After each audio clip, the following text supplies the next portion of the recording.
सो अभी तक हमने देखा कि न्यानवाई शॉक रह गया था हैरी को मीचू के रूम से बाहर आते हुए देखकर, इसलिए पूछता है कि तुम यहाँ क्या कर रहे हो। और जब जैसे ही रूम के अंदर आया तो वहाँ उसने मीचू को खाने के साथ ड्रिंक करते हुए देखा। न्यानवाई गुस्सा करने लगता है कि तुम एक अकेले लड़के के साथ ड्रिंक कैसे कर सकती हो, क्या तुम्हें बिल्कुल किसी बात का होश नहीं। तो तब मीचू पूछती है कि भला तुम इतने हाइपर क्यों हो रहे हो, मैंने तुम्हारे साथ भी तो ड्रिंक करी थी, क्या वो सब गलत नहीं था। तो तब न्यानवाई कहता है कि पर मेरी बात अलग है। तो तब मीचू कहने लगी कि तुम भी मेरे दोस्त हो और हैरी भी मेरा दोस्त है।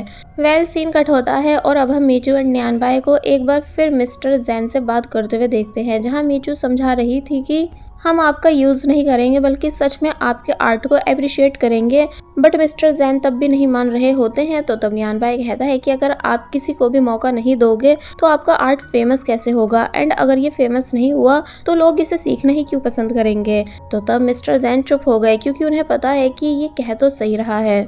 कि तभी एक लड़का यहाँ आया और पूछने लगा कि क्या ये मिस्टर जैन का घर है, मुझे उनसे उनका आर्ट सीखना है। फिर तभी एक लड़की भी यहाँ आई जो कि यही सब बातें बोलती है कि क्या ये मिस्टर जैन का घर है, मुझे उनसे आर्ट सीखना है। जिन दोनों को देखकर मिस्टर जैंग बुरी तरह शॉक रह जाते हैं, यानी खुश होने लगे कि कैसे उनके पास 2 स्टूडेंट्स आए हैं। फिर उन दोनों ने बताया कि हमने मिस्टर लुई की पोस्ट देखी थी जिसमें उन्होंने बहुत अच्छे से आपके आर्ट के बारे में बता रखा है, इसलिए हम आपसे आपके आर्ट को सीखना आए हैं। तो तब न्यानवाई बोलता है कि देखा, अगर आप हमारे साथ कोलैबोरेशन करते हो तो कैसे इन दोनों से भी ज्यादा स्टूडेंट्स आपके आर्ट को पसंद करके आपके पास उसे सीखने आएंगे। तो तब मिस्टर जैन काफी ज्यादा खुश हो गए कि ये दोनों तो सच में मेरे आर्ट को अप्रिशिएट कर रहे हैं और प्रमोट भी, इसलिए तभी उन्होंने मीचू के साथ डील कर ली, ये कहते हुए कि मुझे उम्मीद है कि मुझे कभी तुम दोनों से शिकायत का मौका नहीं मिलेगा। और जब खुशी खुशी उन दोनों स्टूडेंट्स को अपना आर्ट दिखाने चले गए तो तब मीचू हैरान थी कि भला मिस्टर लुई हमारी हेल्प क्यों करा रहे हैं और उन्होंने कौन सी पोस्ट अपलोड की है, जरा मैं भी तो देखूं। और जब पोस्ट देखती है तो हैरान हुई कि ये सब तो कल की ही फोटो है, क्या मिस्टर लुई भी यहाँ आए थे। लेकिन फिर तभी याद करने लगती है मिस्टर लुई की अपार्टमेंट वाली पोस्ट को, मिस्टर लुई की स्टैचू वाली पोस्ट को, जो सब न्यानबाई से लिंक है। इसलिए जब फाइनली सारी बातों को समझकर उसने न्यानबाई से पूछा कि क्या तुम ही famous jewellery influencer mister Louis हो, तो तब न्यानबाई कहता है कि थैंक गॉड तुम्हें अब जाकर सब समझ तो आया, वरना मुझे लगा था कि तुम्हारे इस छोटे से दिमाग में कभी ये बात आएगी ही नहीं। मीचू काफी ज्यादा सरप्राइज रह जाती है इस सच्चाई को जानकर कि जिसको मैंने कहाँ नहीं ढूंढा वो मेरे साथ ही था। इसलिए नियानबाई से जिद करने लगी कि प्लीज मेरे साथ कोलैबोरेशन कर लो। नियानबाई बोला कि माना मैं तुमको जानता हूँ लेकिन मैं इतनी आसानी से मानने वाला नहीं हूँ। तो फिर अब बस होना क्या था, मीचू नियानबाई को मनाना शुरू कर देती है। यानी कि अब ये दोनों वापस अपने घर के पास आ चुके हैं जहाँ नियानबाई जब रनिंग कर रहा था। तो तब मीचू फिर से नियानबाई से रिक्वेस्ट करने लगी कि प्लीज मेरे साथ कोलैबोरेशन कर लो। तो तब नियानबाई जो कि ऑलरेडी रेडी है पर बस मीचू को परेशान करने के लिए ये सब नखरे कर रहा है कि तभी मीचू देखती है कि एक मिल्क पैकेट पड़ा है जो कि साइकिल की वजह से नियानबाई के ऊपर गिर सकता है। इसलिए पहले तो वो नियानबाई को बचाने के लिए आगे आ गई, लेकिन जब उसे याद आया कि मेरी ये ड्रेस सुपर एक्सपेंसिव है, ऊपर से मेरी फेवरेट भी है जिसे मैं खराब नहीं कर सकती हूँ, इसलिए तभी वापस से पीछे हो जाती है जिस वजह से नियानबाई के कपड़े खराब हो गए। नियानबाई पूछता है कि आखिर तुमने ऐसा क्यों करा, लेकिन जब मीचू को डांट ही रहा था कि तभी मीचू का पैर मुड़ता है और नियानबाई ने एक्सीडेंटली मीचू के फॉरहेड पर किस कर ली, जिस वजह से मीचू भी शॉक खड़ी रह गई। वेल अब नेक्स्ट सीन में हम इनके अपार्टमेंट का सीन देखते हैं जहाँ जब नियानबाई ब्रेकफास्ट रेडी कर रहा था तो तब मीचू नियानबाई की हेल्प कराने की कोशिश करने लगी, पर तभी कोई डोर पर आता है जो कि और कोई नहीं बल्कि हैरी है। एंड मीचू को बताने लगा कि मैंने भी इसी बिल्डिंग में अपार्टमेंट ले लिया है क्योंकि तुम यहाँ की काफी तारीफ करती थी ना, इसलिए आज से हम दोनों नेबर्स हुए। तो तब मीचू खुश होने लग जाती है कि क्या सच में ऐसा है। तो वही नियानबाई जिसका खून खोल रहा था इन सभी बातों को सुनकर कि ये भी इस बिल्डिंग में रहने क्यों आ गया, इसलिए उसने मीचू को आवाज़ दी अपने पास बुलाने के लिए कि मीचू ब्रेकफास्ट रेडी है। एंड सॉरी मिस्टर हैरी, हमने सिर्फ 2 लोगों के लिए ब्रेकफास्ट रेडी करा है, इसलिए आपको यहाँ से जाना होगा। तो तब हैरी मीचू को बाय बोलते हुए यहाँ से चला गया, लेकिन तभी इसी बीच नियानबाई के हाथ पर चोट लग जाती है, इसलिए मीचू परेशान होने लगी और पूछती है कि बैंडेज कहाँ रखी है।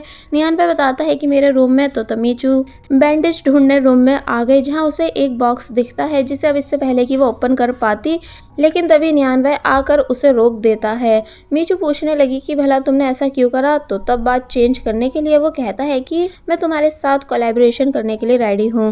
तो ये सुन मीचू इतना ज़्यादा खुश हुई कि बुरी तरह कूदने लगती है कि क्या सच में तुम मेरे साथ कोलैबोरेशन करने के लिए रेडी हो। और फिर उसने नियान भाई को दिल से थैंक्स करा, जिसके बाद नियान भाई उसको अपने रूम से बाहर ले जाता है। और अब हमें रात का सीन दिखाया जाता है कि नियान भाई उसी बॉक्स को ओपन कर रहा है जिसके अंदर ग्लास का सेम वही पपी है जो कि टैंक के पास भी हुआ करता था।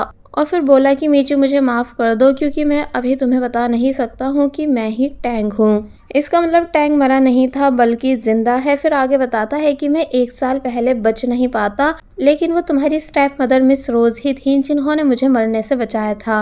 मैं उठते ही तुमको अपने सामने देखना चाहता था लेकिन ऐसा हुआ नहीं। फिर मैंने तुम्हारे पास जाने की कोशिश की लेकिन मुझे मिस रोज ने रोक दिया, ये बताकर कि मुझे तुम्हारे फादर ने ही जान से मरवाने की कोशिश की थी।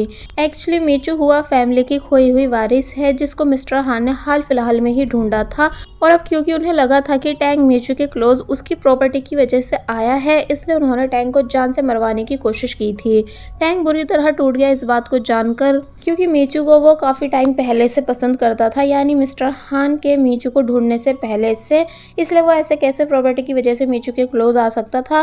वेल अब नेक्स्ट सीन में हमें दिखाया जाता है कि वो मीचू की फोटो देखकर उसे काफ़ी ज़्यादा मिस कर रहा होता है। साथ ही उसे न्यूज़ भी पता चली कि मीचू ने हुआ फैमिली को एक्सेप्ट कर लिया है एंड उसकी नज़रों में टैंक मर चुका है। तो तब टैंक और भी ज़्यादा हर्ट हो गया था इस बात को जानकर। और फिर हमें बताने लगा कि भले ही मैं मीचू के सामने नहीं जा सकता था लेकिन मैंने छुपकर उसका ध्यान रखा था। फिर हम एक फ्लैशबैक देखते हैं कि कैसे एक रेस्टोरेंट में मीचू ने अल्कोहल ऑर्डर की थी, लेकिन जब ये बात टैंक को वेटर से पता चली थी कि मीचू ने क्या क्या ऑर्डर करा है तो तब वो अल्कोहल मना करवा देता है, ये कहकर कि वो मेरी ही गर्लफ्रेंड है, हम अभी हाल फिलहाल में ही अलग हुए हैं और मुझे पता है कि वो अल्कोहल ज़्यादा नहीं पी सकती है, इसलिए आप उसे वो नहीं दीजिए बल्कि कह दीजिए कि अल्कोहल ख़त्म हो गई। फिर बताता है कि मैं तुम्हें दूर से देख देख कर खुश होता रहता था और जब गलती से तुमने मेरा दिया हुआ नेकलेस खो दिया था तो वो मैंने किसी तरह से तुम तक पहुंचा दिया था। मेरे लिए बहुत दुख की बात थी कि मैं चाहकर भी तुम्हारे पास नहीं आ सकता हूँ, लेकिन वो सब सिर्फ मेरी मजबूरी थी। फिर बाद में वो मिस रोज से कहता है कि मैं मिस्टर हान से बदला लेना चाहता हूँ, उनकी असलियत को सभी के सामने लाना चाहता हूँ, मीचू के भी।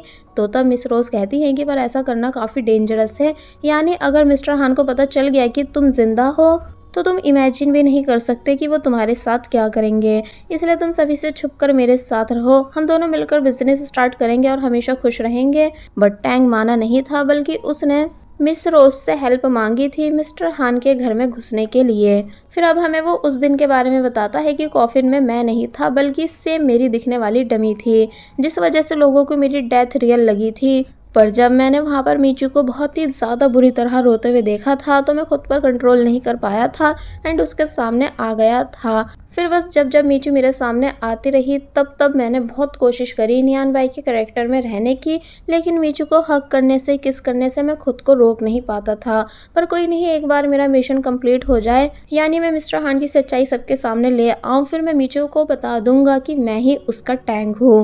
वेल अब हम प्रेजेंट का सीन देखते हैं जहाँ जब मीचू सो रही होती है तो तब टैंक मीचू के पास आता है एंड उसको काफ़ी प्यार से उसकी ब्लैंकेट को भी ठीक करता है। साथ ही टैंक ने मीचू की स्लीपर्स को भी सही करके रखा और फिर जाने से पहले उसने मीचू को किस भी करी। और फिर जब रूम से चला गया तो पता चला कि मीचू सोई नहीं थी बल्कि उठी हुई है एंड उसको टैंक का ये सब करना अच्छा लगा कि वो कैसे उसका ध्यान रखता है। वेल अब नेक्स्ट सीन में हम देखते हैं कि टैंक एक लड़की से मिला जिसको उसने काम पर रखा था, यानी ये लड़की उस आदमी को अपने प्यार के जाल में फंसाकर यहाँ लाई है जिसने टैंक को शूट करा था। बाय द वे वो उस लड़की को पैसे देकर यहाँ से भेज देता है। फिर उस आदमी के पास आया जिसे टैंक ने अच्छे से बांध रखा है और फिर पूछने लगा कि आखिर तुमने मुझे किसके बोलने पर शूट करा था एंड तुम्हें ये फेक आईडी और पासपोर्ट किसने बनाकर दिया था, जल्दी से मुझे उस पर्सन का नाम बता दो वरना मैं इस रूम की एसी को इतना तेज कर दूंगा कि तुम्हारी बुरी हालत हो जाएगी। बट जब वो आदमी कुछ बताता ही नहीं तो तब टैंक ने एसी को फुल स्पीड पर कर दिया, जिस वजह से उस आदमी की ठंड के मारे बुरी हालत होने लगी। और फिर अब टैंक उस आदमी से दोबारा से काफ़ी सारे क्वेश्चंस करता है और वही मीचू जो कि अपनी असिस्टेंट के साथ है वो नियान बाई के ख्यालों में खोई हुई होती है कि उसने कैसे मुझे प्यार से किस करी थी। इसका मतलब मीचू ना चाहते हुए भी नियान बाई को थोड़ा बहुत पसंद करने लगी है। और वहीं अब हमें टैंग को मीचू के कैबिन में दिखाया गया, जहाँ वो मीचू के लैपटॉप से कुछ इन्फॉर्मेशन कॉपी कर रहा होता है। लेकिन जब अचानक मीचू भी यहाँ आ गई और पूछने लगी कि तुम मेरे लैपटॉप पर क्या कर रहे हो, तो तब टैंग शॉक रह जाता है एंड सोचने लगा कि अब भला मुझे क्या बहाना बनाना चाहिए। इसलिए पहले मन ही मन कहता है कि मीचू मुझे माफ़ कर देना, और फिर तभी उसने टैंग की फ़ोटो यानी खुद की फ़ोटो को उठाकर फाड़ दिया, ये कहते हुए कि तुम कब तक इस लड़के के ख्यालों में खोती रहोगी। मीचू जोर से चिल्लाई कि आखिर तुम ये क्या कर रहे हो, क्या तुम पागल हो चुके हो। तो तब टैंग बोलता है कि जो लोग दुनिया से चले जाते हैं उन्हें भूल जाना चाहिए। तो तब मीचू कहती है कि तुम होते कौन हो मुझसे ये बात कहने वाले कि मुझे टैंग को भूल जाना चाहिए। मैं कभी टैंग को नहीं भूलूंगी, बल्कि हमेशा सिर्फ उसी को प्यार करूंगी, ना कि तुम्हें। इसलिए अभी चले जाओ मेरे कैबिन में से एंड दोबारा मुझे अपनी शक्ल मत दिखाना। तो तब टैंग चुप खड़ा रह गया, क्योंकि अब भला वो क्या ही बोलता। इसलिए जब जैसी पेन ड्राइव में सारी इन्फॉर्मेशन आ गई तो तब वो उसे लेकर जल्दी से यहाँ से चला जाता है एंड बाहर आकर सोचने लगा कि क्या आज मैं मीचू के साथ कुछ ज़्यादा ही रूड हो गया था, क्योंकि उसे इतने गुस्से में मैंने आज से पहले कभी नहीं देखा। तो वहीं मीचू भी बुरी तरह रोई, क्योंकि उसे खुद नियान बाई पर गुस्सा करके अच्छा नहीं लगा, लेकिन नियान बाई ने जो करा था वो भी सही नहीं था। अब नेक्स्ट सीन में हम देखते हैं कि हैरी मीचू से मिलने आया है एंड पूछने लगा कि तुम्हारी आईज राइट की हो रही हैं, क्या तुम रोई थी। मीचू मना करती है कि नहीं। तो तब वो बोला कि हमें वर्क से रिलेटेड बात करनी है, पर फिलहाल मैं फ्री नहीं हूँ, और अब क्योंकि हम नेबर्स हैं तो क्यों ना हम अपनी मीटिंग मेरे अपार्टमेंट में करें, साथ ही मैं तुम्हारे लिए डिनर भी बना के रखूंगा। मीचू कहती है कि हाँ ठीक है, अब जब हम नेबर्स हैं तो आसानी से बाद में भी मिल सकते हैं।